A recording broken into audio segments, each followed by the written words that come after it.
Welcome to the African Utility Week studio. I am Denise, the content manager for Engerati.com, and we're very privileged today to have Ayanda Nakedi. I hope I pronounced that correctly. And she is the Senior General Manager of the Renewables Business Unit for Eskom. It's quite a big job.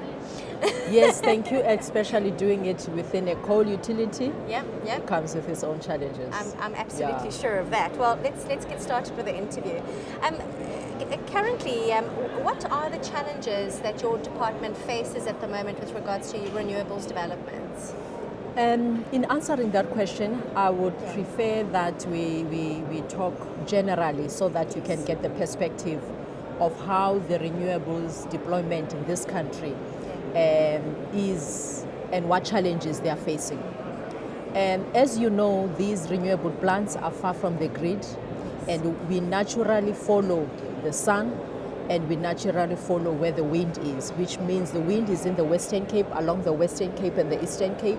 And when you're talking the sun, their highest solar radiations are in Uppington. But the grid is not necessarily strengthened in those areas. Right. So you have got areas that have got high resource availability, but not enough grid available. So there has to be investment into these areas to ensure that the power from these plants is evacuated.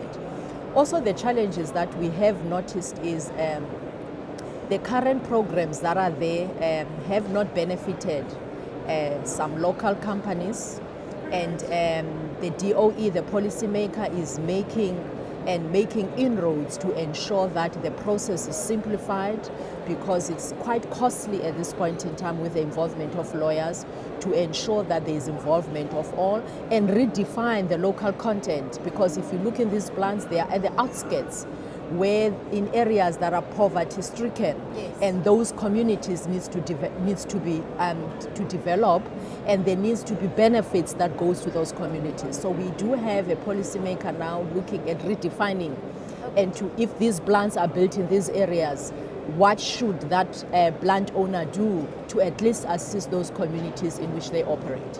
Okay, and I mean, with regards to the community development, I understand that, but what's happening with the transmission networks? It seems as if the bids are taking place with regards to renewable development, so those projects are being accepted, but they're, like you said, that infrastructure is not strengthened. There's no network. Right. Yeah.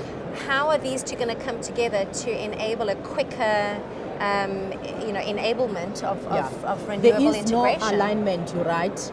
Meaning the utility making investment properly in time for the plant owner to be able to connect the plant. But what is happening now, we have identified key strategic areas where we all know, with the wind atlas map that has been published, and knowing where the solar places are, so there's likely going to be grid strengthening in certain areas. Certain environmental approvals need to take place before even these rounds take place, so that the approvals, which are time consuming for anyone who wants to put in a transmission grid, are resolved long before these rounds take place. Yeah, I mean, it's almost a matter of chicken and the egg, isn't it? It is a matter of a chicken and an egg. So there are strategic areas then that will be identified, so that the grid operator starts looking and getting approvals in place, and it is not done when the routes are completed. Right. Yeah. Because that's too late then. I mean, then otherwise some projects, some investors might possibly even lose interest. I mean, is that potentially what could happen? Investors think, well, this is taking too long. In fact, it's not even lose interest. Their projects might not be bankable. Yeah. And the cost that they incur for development, even before they reach financial close, it's very costly. That's a serious problem. So you don't want any delays whatsoever. Yes. Okay, all right. And you are going to be chairing a discussion tomorrow, and it's called Overcoming Grid Connectivity Challenges and the Strategies to Create Resilient Energy Networks. Could you give us an overview of what you will be discussing tomorrow? It's what plans and how can we resolve this grid challenge. Yeah. But remember, it's in twofold, this whole thing. Right. There is a belief, there's a view that says we need to do network strengthening in order to evade power for these plants. And there's another view that says maybe we should be off-grid. Maybe we should look at off-grid. solutions, especially for the new plants, small plants, where we bring in solutions through distributed generation in order to delay the investment in the grid infrastructure. And there are two schools of thought.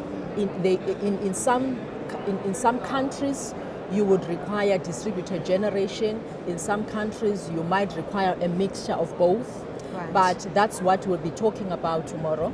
And what should the grid operator do in order to minimize the impact and ensure that the penetration of these renewables is properly done into the system, given the fact that they cause some intermittency if there's high interpretation, given the German example that we have all seen.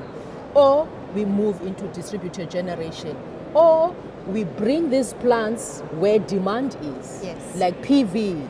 PV, you can move it to where the demand is. Gauteng, which is a congested area which has got a high demand, you can actually build a PV plant in Gauteng and connect to the grid in order to ease the constraint in that area, especially around Gauteng. I mean, the smaller generation almost makes sense to me, in the sense of industries, for instance, who need a reliable source of power constantly, and commercial areas, and the outlying rural areas who are desperate for reliable sources of power. The smaller generations, to me, almost makes more sense, going off-grid.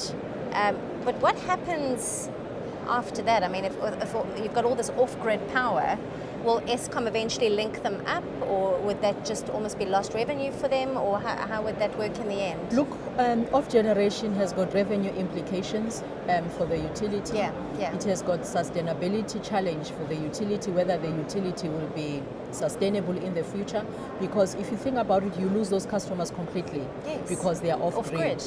But there is a policy that is coming up from the regulator for small embedded generation. That's what we're talking about, because they are now prosumers. And they may want to sell some of that excess energy into the grid. And there is a public participation that took place on this matter. And Eskom then will have to buy this at a specific tariff. And that is all into the cards. And then resolve some technical requirements, because even if they are off-grid, and even if they are distributed generation, even if one point in time they might sell power into the grid, they will have to meet some industry technical specifications. So we are in the process of defining those technical specifications to ensure that this happens in a safe manner. And also we know where they are, so that we can better predict what's happening in terms of the system. Well, that's quite exciting, in the sense that, Eskom is clearly struggling a bit for generation, for capacity, and there's not enough power. So with that excess power coming in, that might solve a multitude of problems in the end of the day. I mean, within 5 to 10 years, do you see it happening within that kind of period, or? Look, for any challenge, it brings about some opportunities. And there are opportunities that are coming in. There are opportunities of storage that are coming in. There are batteries where you could electrify a house and also give them a battery, and they're completely off-grid. But if you look into utilities, it affects the business model of the utilities. Yes, it would. So I've got no doubt in my mind that the future generation mix will be dominated by renewables, and it will be heavily lenient towards renewables, especially the storage and the smart metering technology that is coming through, and that will be the future. We were touching on, obviously the intermittency of renewables is a huge problem worldwide, and the holy grail is the energy storage subject. We were discussing or touching on Tesla briefly. How excited is Eskom about this? No, maybe you must say how exciting is the renewables industry about it, because I think it is a good. It's a good thing, because the prices now it has demonstrated that the prices will come down quickly. Imagine if you could have more Teslas. I mean, I've just read the other day that they've run out of order for the batteries that they have, and imagine if more companies can follow the model of Tesla, the price of batteries will go down. And it will. The utilities will lose their customers forever. Well, this is what I wanted to discuss now. Surely, is this not a direct threat to Eskom's business model currently? Look, it is a direct threat for all utilities because it challenges the central generation model, which is why you will see E.ON, a huge German utility, exiting and moving into renewables. That's why you will see Enel coming into this country. That's why you see these big utilities getting involved into renewables. And I think as Eskom, we have made that decision as well for survival, for sustainability of the company. We can't not get involved in renewables because that's the way to go to ensure sustainability of the company. Well, it's a good thing to hear that Eskom doesn't have blinkers on, because I think a few utilities overseas got caught quite badly, especially in Germany. So I suppose in a sense, with Africa maybe being a little bit behind as far as renewables development is concerned, you can almost learn from those utilities and see, learn from, take the blinkers off and see what's happening. And no, we have removed, certainly in my unit, we have removed the blinkers. Absolutely. And we have tracked, we have seen what those other German utilities, I mean, even in America, if you go to US, the same. The American utilities face the same challenge. So Eskom is not in a different space. It will face the same challenge. Therefore, we have also made that decision. The future of Eskom has got to involve renewables going forward. And I imagine for them, instead of looking at it as a threat to them, it's almost as an opportunity for new products and new services for Eskom. So that will be quite exciting to see what happens in the next couple of years. With regards to the conference, do you have a message that you'd like to share with other utilities? Look, one of the things we discussed today, Africa is very open for business. We do have a lot of opportunities for these, in fact, untapped potential in this continent for wind and for solar, but we cannot do it alone.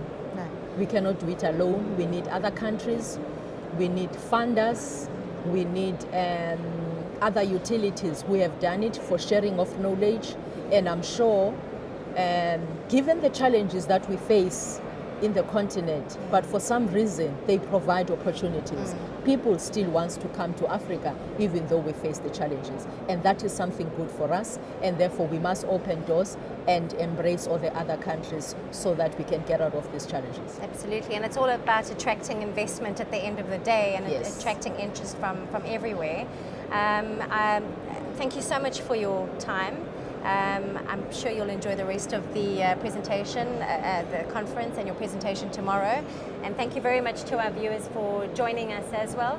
If you have a look on the Engerati website, there will be other studio interviews. Please feel free to have a look at those. Thanks for joining us.